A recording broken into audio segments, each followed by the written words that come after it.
Bismillah, Assalamualaikum warahmatullahi wabarakatuh. Alhamdulillah, wassalatu wassalamu ala nabiyina Muhammadin wa ala alihi wa ashabihi wa man tabi'ahum bi ihsanin ila yaumidin. Ihwah fillah rahimakumullah. Puji syukur kehadirat Allah Azza wa Jalla karena pada sore hari ini kita dapat bertatap muka walaupun via media sosial mengenai hal tentang bagaimana kita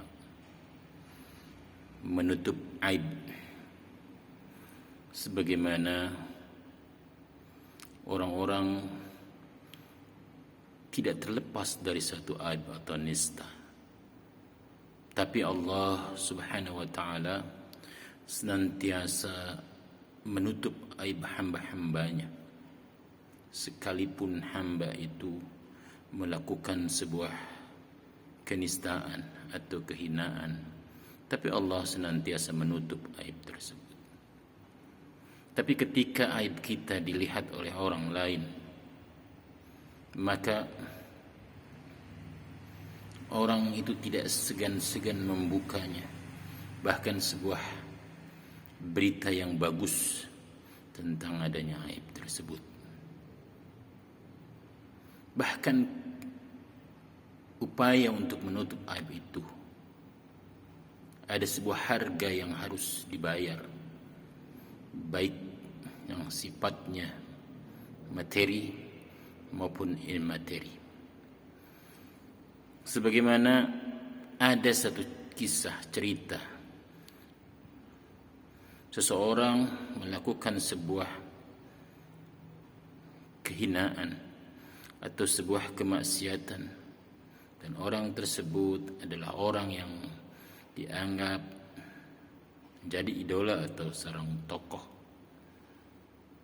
Tapi perbuatan aibnya tersebut direkam, dilihat orang lain. Kemudian ini sebuah lahan yang bisa dijadikan sebagai alat untuk memeras, untuk mendapatkan uang. Maka yang bersangkutan, si pelaku yang ingin membuka aib tersebut, menawarkan sebuah harga, bernegosiasi. Jika aibnya disebar, maka akan kehilangan harga dirinya. Untuk mengamankan harga dirinya atau kehormatannya, maka diperlukan sebuah biaya untuk menutup rapat aib tersebut.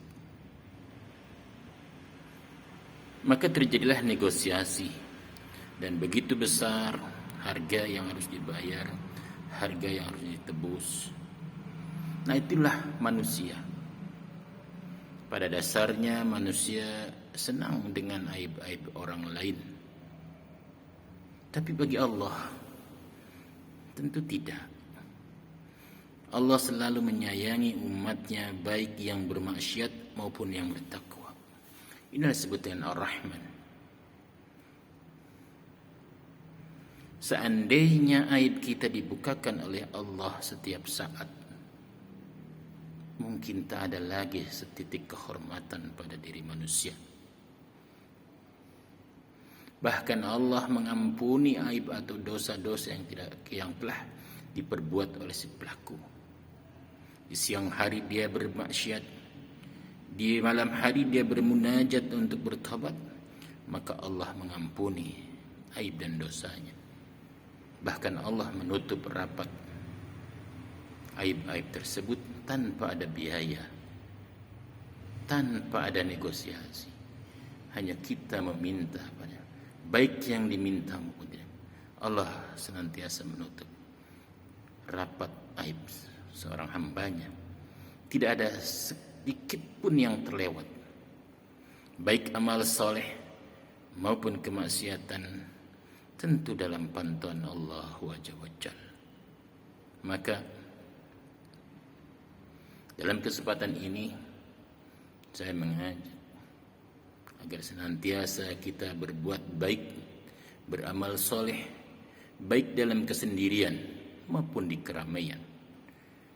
Kita menjaga untuk tidak melakukan kemaksiatan, baik di tempat sepi maupun di tempat ramai.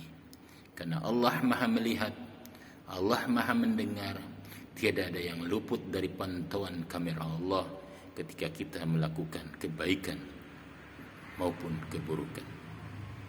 Demikian, mudah-mudahan ini menjadi sebuah pelajaran bagi kita semua. Bagi yang telah melakukan kemaksiatan atau melakukan aib kenistaan, maka segera bertobat. Bagi yang melakukan kesolehan, maka terus tingkatkan amal soleh. Bagi saudara-saudara yang kebetulan melihat aib seseorang, maka tutup rapat aib seorang teman kita, saudara kita. Tidak perlu kita sebarluaskan tentang aib atau kehinaan orang lain di hadapan orang lain, karena Allah akan menutup aib kita ketika kita menutup aib saudara. Demikian, subhanallah bihamdik, asyhadu an la ilaha illa anta, astaghfiruka wa atubu ilaik.